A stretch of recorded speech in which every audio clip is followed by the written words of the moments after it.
Myanmar border guard police বিজিপির আরও ১২ সদস্য পালিয়ে আশ্রয় নিয়েছে বাংলাদেশে। সকালে বান্দরবনের নাইখংছড়ি সদর ইউপির আশারতলী, জামছড়ি ও ঘুমদুম ইউপির রেজু সীমান্ত দিয়ে তারা বাংলাদেশে ঢুকেছে। স্থানীয়রা জানায়, মিয়ানমারের ভেতরে সরকারি জান্তা বাহিনীর সদস্যরা সংঘাতে টিকতে না পেরে বাংলাদেশে আশ্রয় নিয়েছে। তাদের নিরস্ত্রীকরণ করে বিজিবির তত্ত্বাবধানে রাখা হয়েছে। নাইখংছড়ি সদর ইউপি চেয়ারম্যান নুরুল আফসার ইমন জানান, ৮ নম্বর ওয়ার্ড জামছড়ি সীমান্ত দিয়ে ১০ বিজিপি সদস্য আশ্রয় নিয়েছে।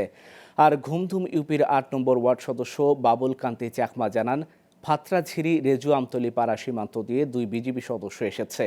বিজিবির গণসংযোগ কর্মকর্তা শরীফুল ইসলাম ১২ বিজিপি সদস্য আশ্রয় নেওয়ার বিষয়টি সত্যতা নিশ্চিত করেন।